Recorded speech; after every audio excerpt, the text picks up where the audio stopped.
human factors and the B-17, and how each of those contributed to each other's progress and kind of how their histories are very, very intertwined and braided together. So a little bit about me, who I am. I am a PhD student at Wright State University in Dayton, Ohio. I study human factors psychology.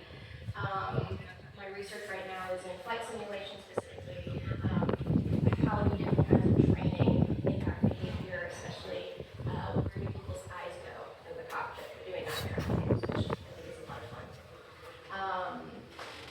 I'm CFIG. That's also something about me. I started climbing in 2018 in Southern California. A lot of fun down there.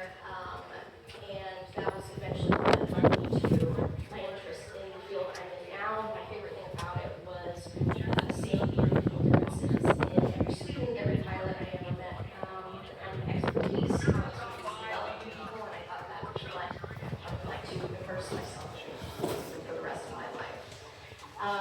So all my opportunities at Wright State led me to things like internships on the Wright-Patterson Air Force Base. I've got to work with Air Force Research Labs, which is all really fun stuff. It's really, really cool there. And I also teach aviation human factors for the Wright State Aviation Program, which is a ton of fun. Their students are fantastic. Oh no. Oh, goodness me.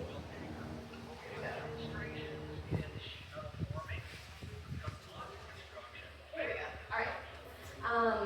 So probably like most everybody here, I have my aviation interest in childhood story, and that is when I was 6 years old. I took my very first flight ever in any airplane in the College Nation 909 B-17 when I was 6. I thought that was completely normal. I actually thought that the actual progression of things was that when you were really, really young, you start in the oldest airplanes, and then as you age, you slowly get to work your way up until like when you're 20, you end up in a commercial airliner. That's not how it works. That was actually very out of the ordinary. I didn't think so, but I think it's that flight I spent the entire time with the nose, long years junior, which is, I fit very, very well back then. I don't really know anymore. But it's kind of interesting how basically all the history of what I do now, this really, this airplane and my first flight experience have kind of all intersected together at Airventure this year. All right, so human factors. Everybody knows it's important. Everybody knows it's critical to maintaining safety, keeping the pilot, keeping the cockpit on top of their game, and they're making good decisions. It's also a very broad thing that's applied to lots of different industries and domains.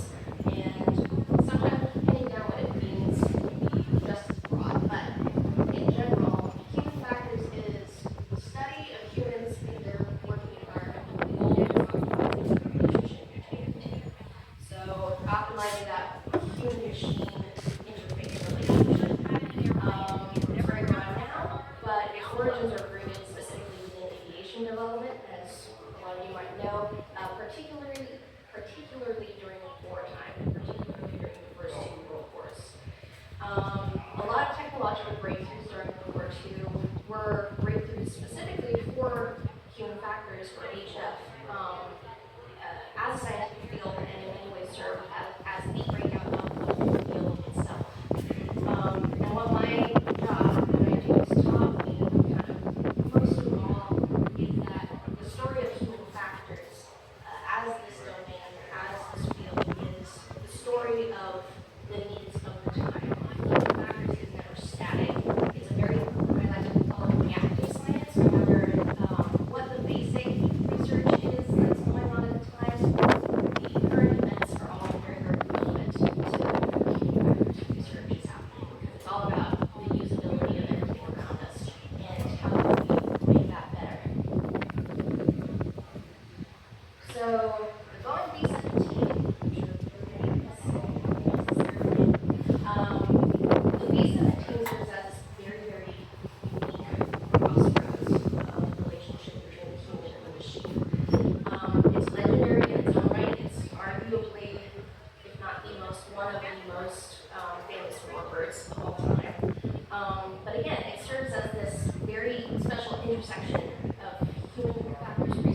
research and development and its practical application and its usefulness.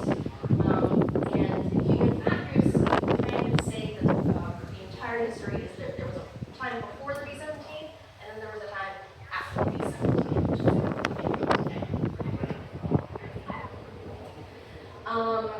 So the B-17 and human factors by themselves are both just sprawling topics with intelligence everywhere.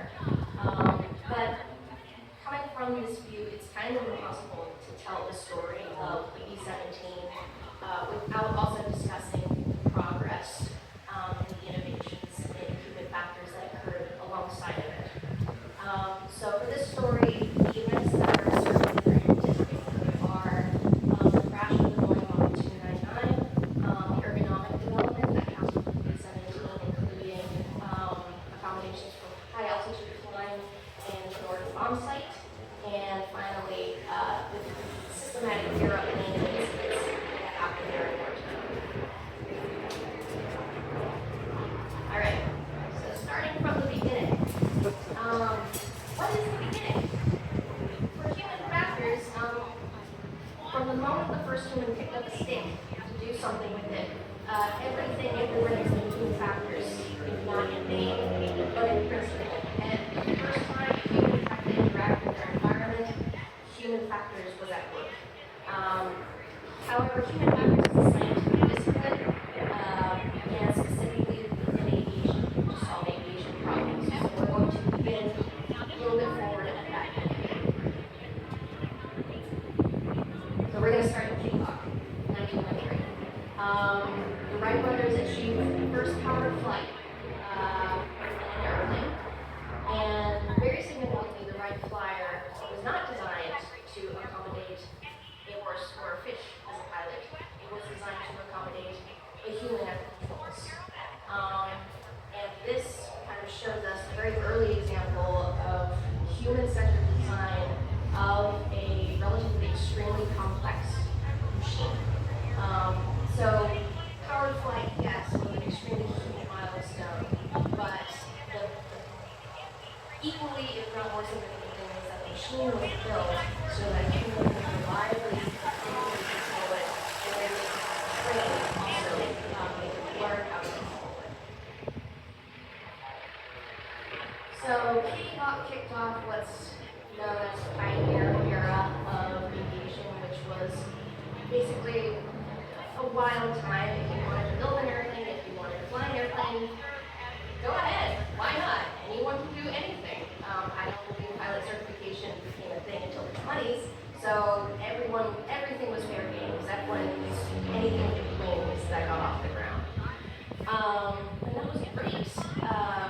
But the underlying philosophy during this time, as much novelty and freedom as there was in design, was that the pilot largely had to fit the machine.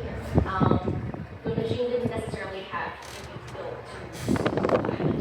If something went wrong, if there was an error, perhaps too bad, you just didn't do it right. You weren't good enough. You didn't have the right stuff. You didn't have this innate ability to be a pilot or to fly an airplane.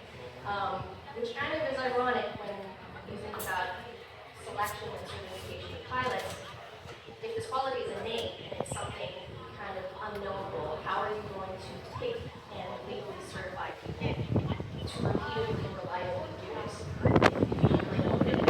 So that was a huge question that was introduced at the time. This question, especially got to the forefront at the beginning of World War I, not too much later in the first flight. So just like it does with every tool and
ILR flight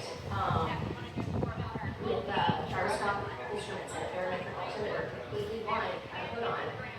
That was an incredible feat. Gyroscopic instruments were being developed, autopilot development. The autopilot had already existed but was being refined. The Link Trainer, first flight simulator came into being. And also you saw standardization of instruments and cockpits started to be a thing.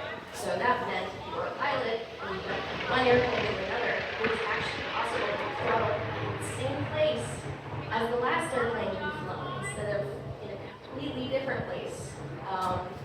Because the designers might have actually talked to each other and figured out what might be useful to you, the operator.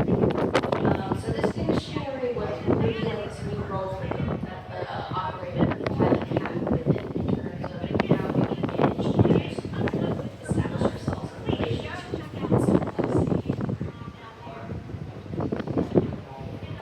So, as time kind of wore on, in the 20s, early 30s, Europe was becoming increasingly unstable, to put it very lightly. The United States was officially actually isolationist. We didn't really want to get involved in another war with Europe. Well, we've done that. We didn't want to do it again. But there were growing concerns over how are we going to national domestic defense.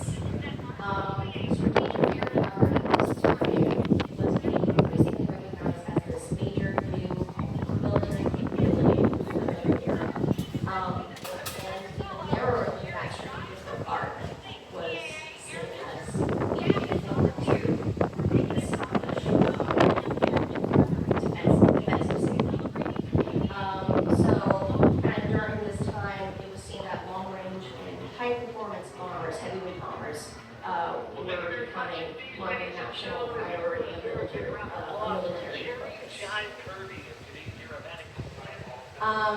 Then we hit 1934 to 1935, which I figured as a confluence of three specific events happened, which kind of set the trajectory of the next 10 years and arguably maybe the rest of the century. First, in August of 1934, the Army Air Corps at the time, announced a contest for a contract to develop a multi-engine strategic bomber to replace, at the time they used the Mark B-17, which is a two-engine plane, which didn't really meet the criteria they wanted anymore. Not too long after that, Hitler revealed the weapon, which he had known he was developing because they were supposed to be developing it, and very suddenly things shifted drastically. And then not a couple months after that, the Physiological Research Unit, which later became known as the Aeromedical Laboratory, was established at Wright Field, now Wright Air Force Base.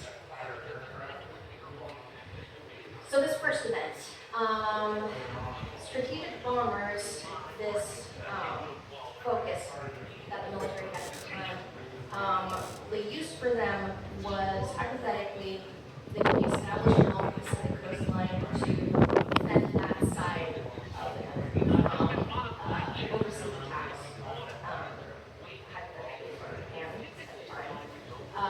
The Army Air Corps then issued in 1935 following criteria for a heavy long-range bomber. So this new plane had to have a top speed of 250 miles per hour with a cruise of 220. 10 hours endurance at cruise, a service ceiling of 25,000 feet, and the killer spec, as it was known, was that it had to be able to maintain 7,000 feet with any one of the engines cut out, which was a very, very tall order for the technology of the time, especially considering when you said multi-engine bomber, everyone just assumed twin at the time. So in the running was Martin, who was the incumbent of the Air Corps. Douglas had the next day, German rearmament and the Luftwaffe. So the Treaty of Versailles had kept Germany from legally building an Air Force base then. It said, you can't do that. It wasn't interested in not doing that, so they went ahead and did it. And they secretly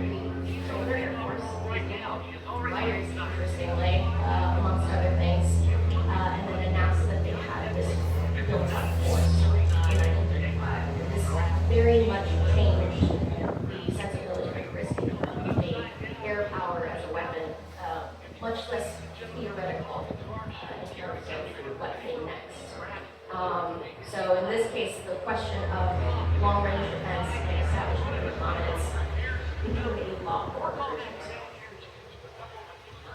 And finally, physiological research unit at Wright Field.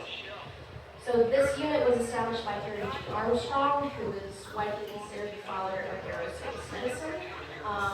The purpose of the unit was to research human physiology and capability in flight, specifically at higher altitudes, because we were putting pilots, people up at altitudes where they had never had any business being before. And it turns out an unprotected human body doesn't really fare well at 30,000 feet for a prolonged period of time for many, many reasons.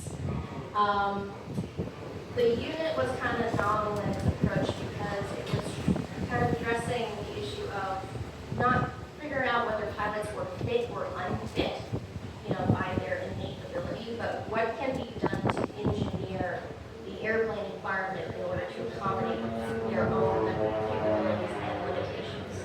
What can we make the machine do to help the pilot? So Boeing answered the call for a new heavyweight bomber. They already had experience with large multi-engine aircraft. They saw kind of where the Air Corps was going with this. They had already built a four-engine XB-15, which, as you can see, this thing was a Goliath. It was absolutely huge, so it didn't really fit the Air Force criteria. But they did recognize that the Air Force specs would overstrain a twin-engine if that's the route they went.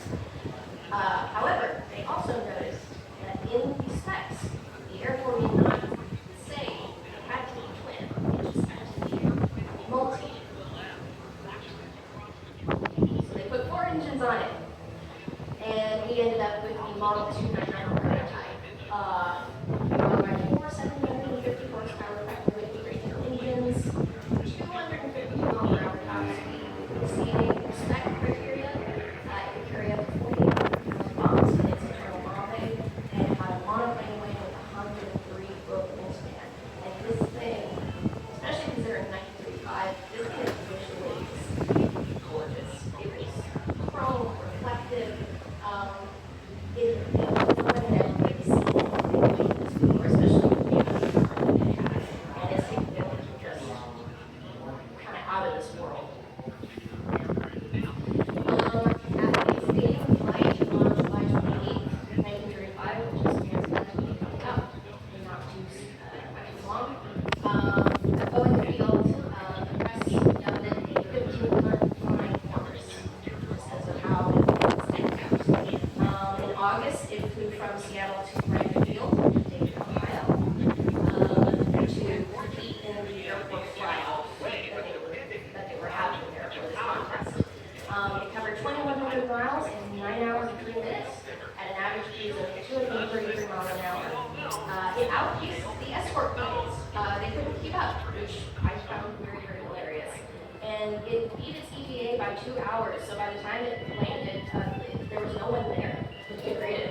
And everyone was absolutely shocked and dazzled. And basically, Boeing had it in the bag with this thing. Everyone knew that they were going to win this contract, and this was going to introduce this new age of strategic bombing.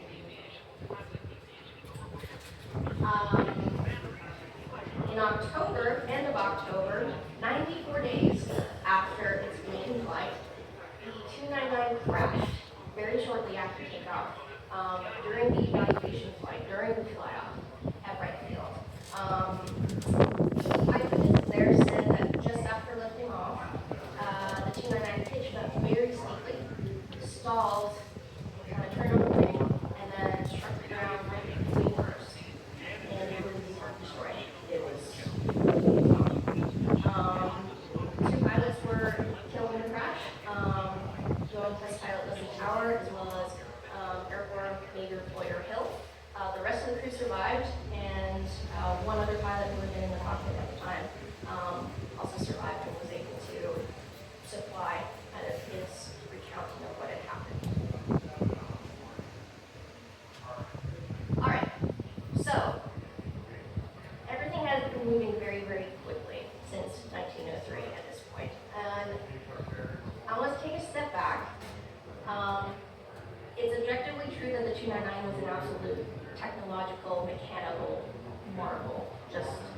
amazing for its time, unprecedented. Nothing like it had come before, and it was a benchmark of design and manufacturing capability. The question is, what exactly does this mean for the people who are responsible for managing and operating it? It was unprecedented, meaning there was no standard, nothing really like it beforehand that its operators could draw example from, and its designers were designing something that had never been designed before. So essentially, for 2 decades, the U.S. military had kind of argued over what airplanes should we give their love. By 1935, this flag was happening. Boeing had finally achieved building an airplane that was capable of doing exactly what was asked. So now the remaining question wasn't whether or not the aircraft was actually capable of performing the mission that was given to it, but actually whether ordinary humans could reliably operate a machine that was this sophisticated. We found out the catastrophic results, at least as of October 1935. At that time, we weren't ready. And our ability to innovate and build very advanced machinery had, at that point, kind of outpaced our ability to manage it. So, the press that had dubbed it the Flying Fortress not too long before now stated that the 299 was too much airplane for one man to fly. They weren't wrong. When they investigated, when the airport investigated, they found the Model 299 was the first aircraft that had ever been built, to my understanding, where part of the control surface locks were built into the cockpit. It wasn't just external gust locks. There was actually a handle in the cockpit, kind of behind where this image is, so you can't quite see it, I believe, where it has to be disengaged in order for the elevator to unlock. The internal control lock for the elevator hadn't been disengaged prior to taxi or takeoff, which led to this very aggressive pitch-up moment and eventual stall that the 299 suffered. And they also speculated that the elevator perhaps, when the pilots had tried to manipulate the yoke back and forth, had aggravated this stall.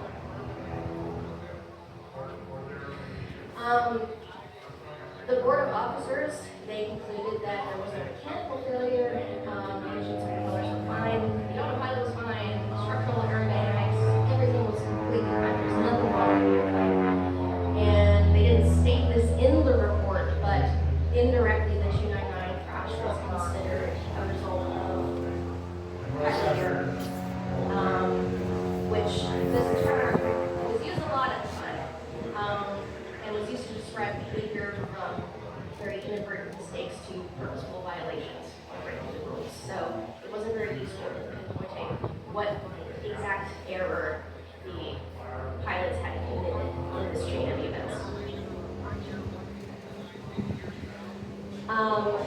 With the benefit of hindsight and a lot of the decision error models that we have the fortune of using and developing now, we can see that in this chain of events, there were what we call many latent conditions, or many latent failures leading up to this eventual accident.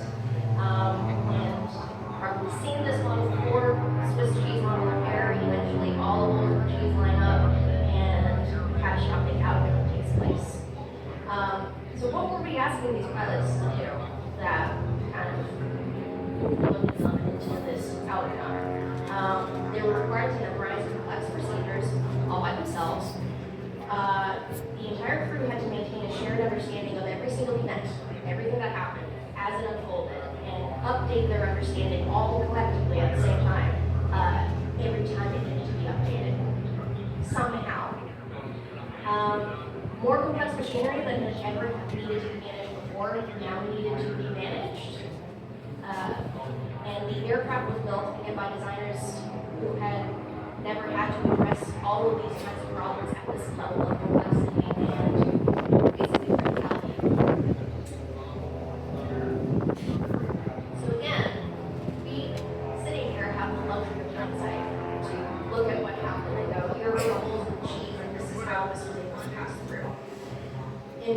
after the formal principles that we can now recognize in this accident are things like a lack of situational awareness, very high mental workload, task saturation, memory issues, just memory limitations, maintaining shared mental models amongst the crew, and control design, very much control design. So responsibility would solely lie in the pilots, also in the people who designed the interface that they were manipulating. Many of you have probably seen some or all of these before, and these might bring to mind things like crew or cockpit resource management and aeronautical decision making, and any of the models that are in the FAA books that students need to learn to fly an airplane. They didn't have those manuals in 1935, unfortunately, and they didn't have these models in name.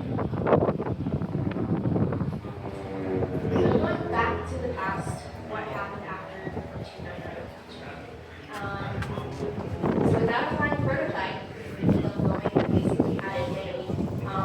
They were unable to complete the competition. They had no longer so Douglas ended up being the one to win this contract with their DB-1, later known as B-18. But the Air Force was so taken and impressed with Boeing's model that they issued them a consultation notice. They contracted, it was initially 65 for RB4. They ended up with 13 YB-17s they were now known as. This was all in spite of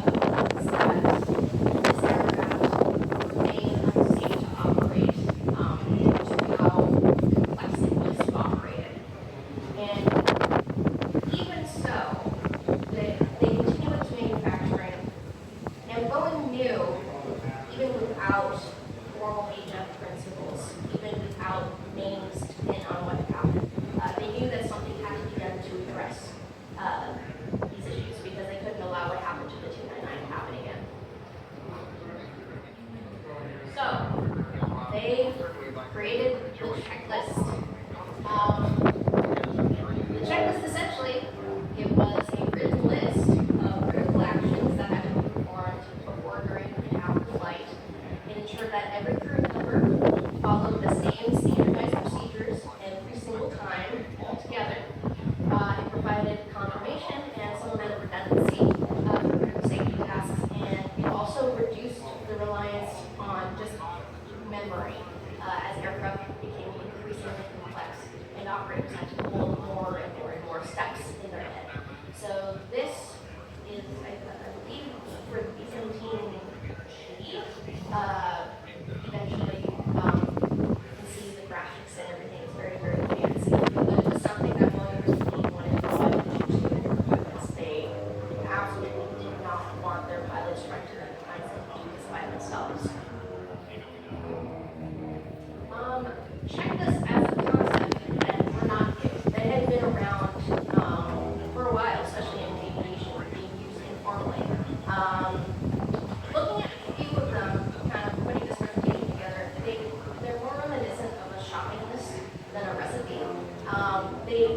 There are some manuals for airplanes where it's like, these are some things you could look at if you wanted to, maybe not in any particular order, but you don't have to. Post 1935, they go, do this, 1, 2, 3, let's do these things. And the 299 crash, basically everything after that formalized this. So these ideas, they seem very obvious in hindsight because we're required to do them all the time, every day, which is the huge frustration and the huge tragedy of what happened, because a lot of the time, good design is often not obvious to the people who need it and the people who design it until after someone has already needed it. So this is a checklist, or there are 2 pages dedicated to 3 separate checklists for the YB-17. This is the original manual for the YB-17 specifically. These checklists were before taxi, before takeoff, and before landing. Very notably, flight and control logs release is the only item that is repeated twice across two different checklists. Again, they really did not want this to happen again. And I find it very interesting, again, the luxury of hindsight, that the little disclaimer at the top says, the number of operations you need to do is so huge and so complex that do not try to memorize these. And they give you 11 steps with one line each. So to our standards, this isn't very much, but the amount of ability capacity in those lines is immense. And the initial batch of 13 that the Air Force contracted, they flew and collected 1.8 million miles without serious accident and 0 accidents because of checklist procedure incidents. Incredible. World War II. The interwar period was over. The war had of course had not ended all, of course. The United States entered World War II officially after the attack on Pearl Harbor. At this point, fewer than 200 B-17s had been built, and the only real significant place any of them had seen service was we gave some to the RAF to do strategic bombardment in Europe. That pushed them far beyond ordinary peacetime flying, and crews were expected to fly very long missions at very high altitudes and extreme cold under enemy fire with little to no oxygen. So this aircraft was very capable, but its actual success, mission success, depended on keeping its crew capable and just alive. So the B-17 was basically a very advanced tube with holes in it. It did not have a pressurized cabin. And if you stood in one, you know that those layers are open. They do not have panes in them. Bombing at high altitudes at 30,000 feet in this tube introduced a lot of new stressors and hazards. So low pressure altitudes, sub-freezing temperatures, and innovations in research data to kind of figure out how to keep the pilots capable under these conditions. So here is a still of Clark Gable again and Spencer Tracy. This is from the movie Test Pilot, which featured, I think, the entire fleet of B-17s, but they're basically doing a test flight in one of these. They need to take it to 30,000 feet. And notice the extreme cutting-edge technology for their oxygen supply system is tubes in their mouths. And this was fine. This was what we had. And it just kind of wasn't cutting it. The physiological research unit back at Wright, now known as Aeromedical Lab, AML, they were working overtime now that the war had started to figure out how do we design protective equipment against these conditions. This was some of what they came up with. You can see this is a lot more advanced than tubes in the mouths. Goggles, basically the entire body is covered. And eventually, I think these were taken before they came up with the electrically heated flight suit. But this was the cutting edge technology, which kind of again set the trajectory for what we have now.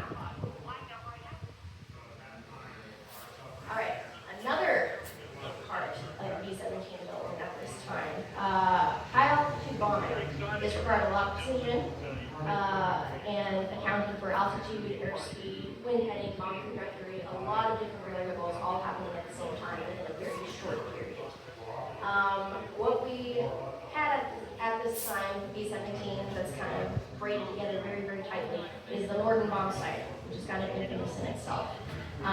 This combined optical sighting, gyro stabilization, calculation, and connection to the aircraft's directional controls. So while the bombardier was using the Norden, he could actually manipulate the autopilot and control the airplane's flight. This sounded great. This sounded fantastic. He could be responsible for all of the variables and do what he needed to do. And the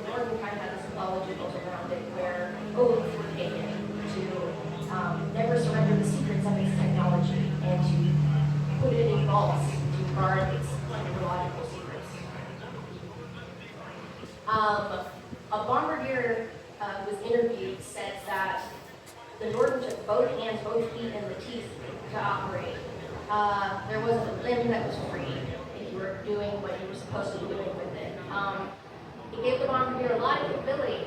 You could do a lot of things, but that introduced a much greater task load for the bombardier, which he may not have wanted to handle.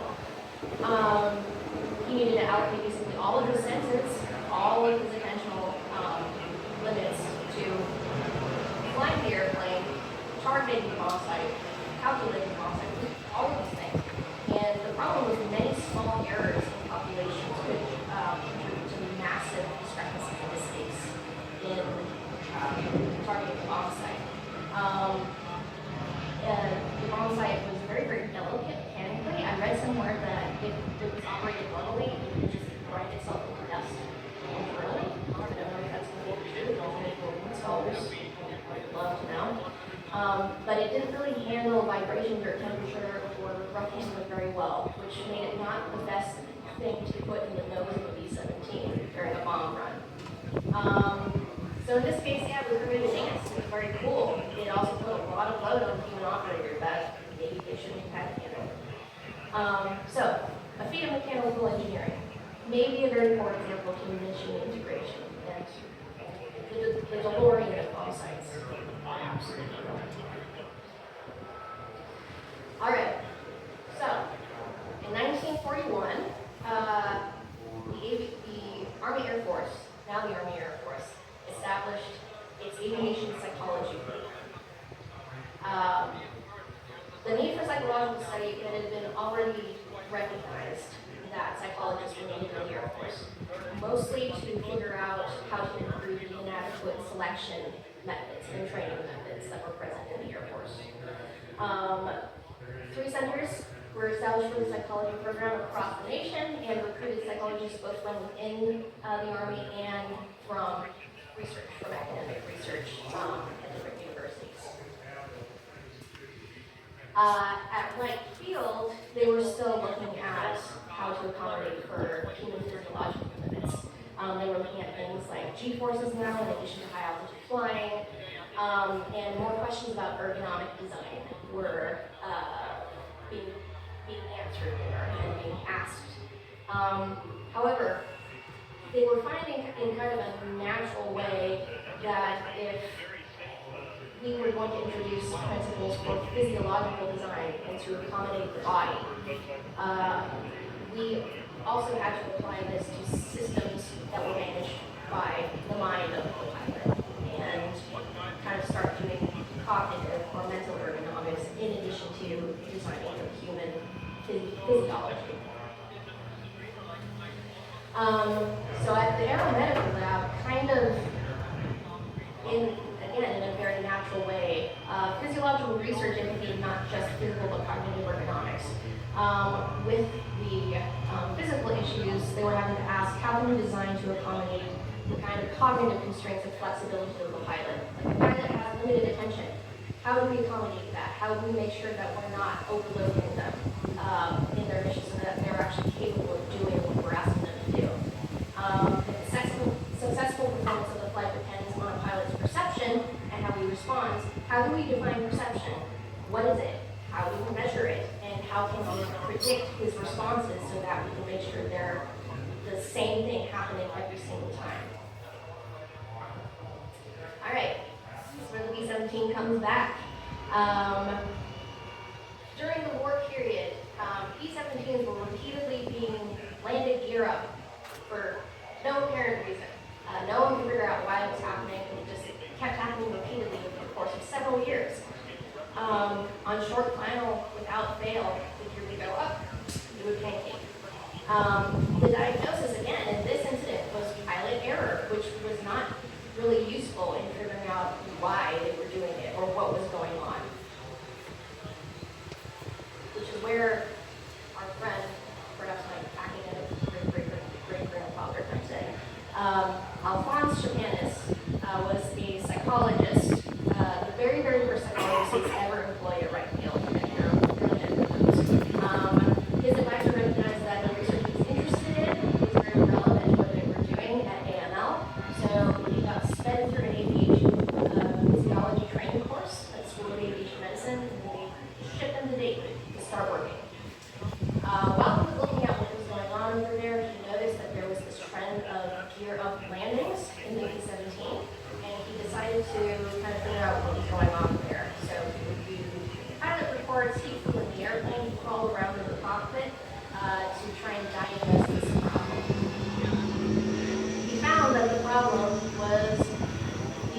controls were designed badly. The gear and collapse toggles in this iteration of B-17 were placed basically right next to each other and were exactly the same size and shape. When the pilot was on short final, obviously he was not really able to take his eyes off the runway in a safe manner. He would reach down and flick the toggle, not knowing that instead of adjusting his flaps, he was retracting the gear. Which, there you go, that was the mystery.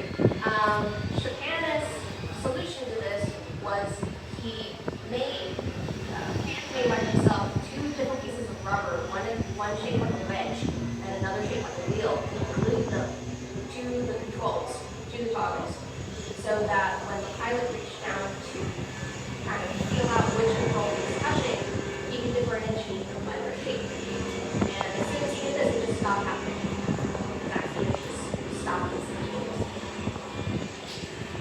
Chicana's called this shape coding, to the point. Shape coding links the perception of the pilot and the operator directly to what they do and how they respond. The pilot can differentiate controls by touch. This kind of contributes to automatic processing, having to do things quickly without much conscious thought, which is really good. Especially when you're under stress and under high pressure workload, you're not really thinking or deliberating very heavily. This is very great automaticity, ease of operation, and accuracy of action. And finally, the form of these controls is uniquely looking for. The wedge was shaped like a flap, the wheel was shaped like a gear. So kind of some real life models or examples of shape coding. This image is from Chicana's textbook on engineering psychology that was published in the 50s. These are the 11 most differentiated or useful shapes that you found in empirical research. And spend some time in flight simulation and probably recognize these very obviously shape-coded items. So, at the end of the war, the Airventure Lab established their official psychology branch, which was headed by Paul Fix, who is the grandfather of aviation psychology, so definitely my academic. I don't know if any of you have seen his face before. He's very famous for what's known as the BITS list, or MABA. Men are better at, and machines are better at. This is an illustration here. Chicana didn't really want anything to do with the psychology branch. He wanted to go back to academia. He actually said in his autobiography that he dedicated 1 page to everything that he did at Wright Field and said that I didn't really make a difference there. Nothing ever came of it. So I guess his perception was very, very different from ours. The lineage of the psychological branch at Wright Field is still very apparent at Wright-Patterson today. It's basically transformed into what's now known as the 711 Human Performance Wing, which I've had the opportunity to intern at a couple of times, and throughout human factors as a whole. And the Human Performance Wing, we do the HF research on base now. They work in the Paul Fitz building. So in 1947, the war was over, and the Air Force published what's known as the Blue Books. This was a collection of 19 reports that gathered the results of all of the psychology research that the psychological research unit had done, and released it to the public for the benefit of research industry. The very last report, number 19, was Paul Fitz's paper on control design. It is one of the seminal works of human factors and design psychology. Everybody I know who's in my field, they're either forced to read it by their advisor, me, or they make sure that they know that it exists. It very much exists. The work of the aviation psych program helped formalize engineering psychology as it is known then, and now as finally a formal scientific domain. Which leads us into the latter half of the 20th century, the thing that was shaped by everything that came before. Post-World War II, we entered a new era of aviation So we had commercial, experimental, eventually space flight. Standardized procedures and design became the norm and the requirement. Formal accident investigation became a thing. And cognitive behavioral models, both in HF as a science, as well as just practically practice within aviation amongst pilots, became a thing. So crew resource management, the Swiss cheese model, things like hazardous attitudes, all of those were only possible because of the research and because of the events that happened during this entire period that I covered. And thank you to Paul Fitz and his team of engineers on Japan, it would recognize that increasing safety wasn't only the job of the individual, but also the responsibility for the entire organization. So the world that we live in now, the entirety of it, the influence of Fitz and Japanis and their peers is pretty easily seen today, basically everywhere if you look for it. Things like checklists, safe shape coding, protective equipment, principles of human-centered design, they're everywhere in basically every industry, but specifically if you look at medicine, any kind of transportation, manufacturing, UI and UX design is there. You can see your fingerprints on all of it. And once again, brings us to the B-17, our final time. This forward brought to light a lot of things. It has a legacy all its own, but it was a very unique champion of aviation psychology and for human factors. It's tragic accidents as well as demanding, its operating demand showed that pilot error is rarely, if ever, a complete or satisfactory explanation. Errors never emerge in a vacuum. They're always from a chain of events within design, procedures, training, communication, workload, organization. Human potential is realized when systems are designed specifically for human capabilities and limitations rather than in spite of them. And again, safety is a responsibility of the organization and its culture, not only the people who are at the sharp end. So, in conclusion, our shared legacy. Japanis, in his autobiography, he ended it saying that he had only one real regret, and that was that he was sorry he had come to the end. His work and the work of his peers did not change.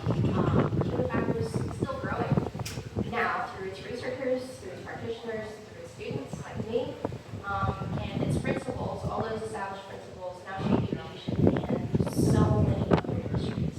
And us at Airventure, we're part of it because everybody here shares the same goal of building the future of aviation while making sure that it operates hopefully safer than it did in the past every step we take. So, the B-17 serves as a reminder of aviation's past, of our past, as well as of the progress we continue to make towards this future.